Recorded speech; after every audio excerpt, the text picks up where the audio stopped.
taa'ee kunoo amma suura ka'e san farda hatame beektaa? Eentati. Namicha nami hattuu humnaan qotee bulaarraa fudhate beektaa?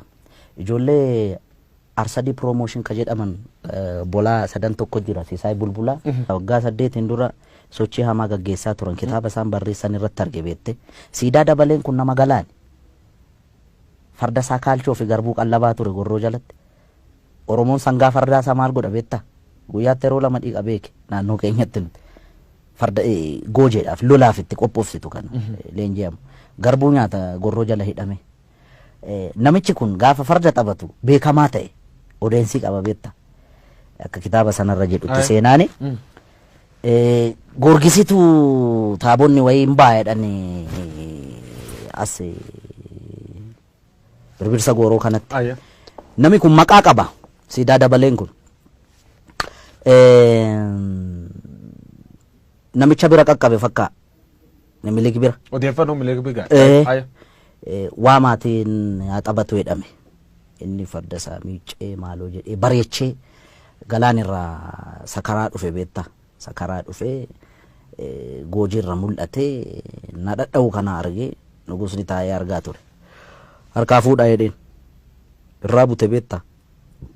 Waameetu farda akkasii kun mootiif malee nama qotee bulaa akka keetiif hin ta'u isa jedhanii nu abaaran sana jettaa mire jedheeni harkaa fuudhee siidaa dabaleen boo'aa deeme. Kanaaf gaafa amma farda kana laalu nanaara beektaa? Farda hatame farda nu jalaa hatame kanarra taa'anii hin qaanofneen nama qaaneessiteedha. Inumaayyuu immoo suura kaa'anii cimaan dhaloonni kun waa'ee farda kanaa gaafachuu qaba barbaachisaa taanaan beektaa? Fardi abbaa qaba beektaa? Warri miliki leellisu ka fardi kasaati jedhu maal jettaan? Fardi kasaati inni fardumisaatiin dhufee? No, inni calqaba harree yaabbatee dhufe gara Oromiyaa gaafa seenu seenaa jedhaa bara caaluu miti kan jedhu seenaan immoo rirmi nyaatu beektaa? Seenaan seenaadha. Okay? Yaabbii fardaa isatti beekanni amma waa'ee Adwaa faana wal qabate warri lole kun tuulama kana fardaan dhaqee dhukkee irraa kaase minni wotoorra ka'ee danda'a yookaan qabaniif ittiin deema ta'an beekamu. Ammas bari ijoolleen gaafa fakkeessitu siidaa isaa bukkeetti gaafa Adwaan kabajamu ijoolleen jijjirti farda jalatti qabanii kan deddeemu. Sangaa fardaa si jalatti hin qaban yoo yaabbii dandeessedha kan yaabbatu. Namoonni siidaan kun ka jigani jedha siidaan kun yoo jig fardi akka fardi ka Oromoo fardi kan Oromoo akkam tolcha farda akkamitti jigama akkam tolcha ka jige yoo inni isaarraa jigsan malee okay gaa inni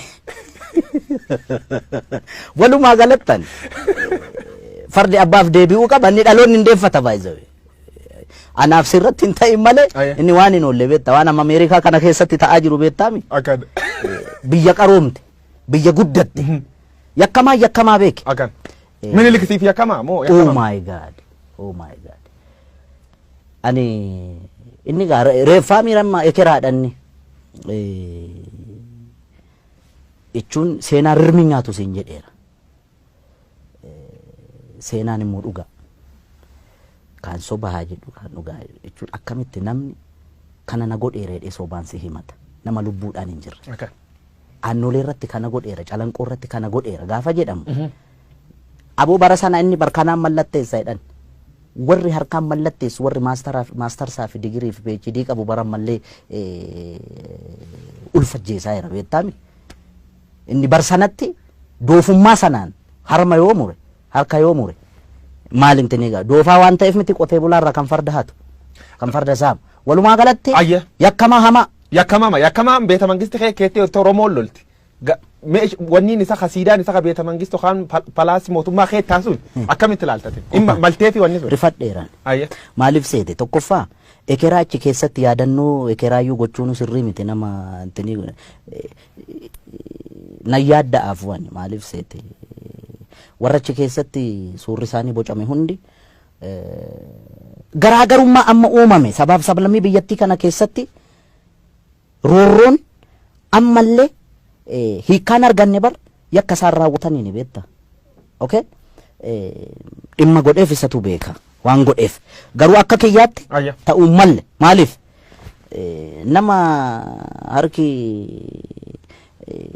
dhiigni ummata qulqulluu harka jiru ekeraa akkamitti yaadannoo gootee mana kee qarqara goota hin ta'u inni akka kiyyaatti gaa kun si galee.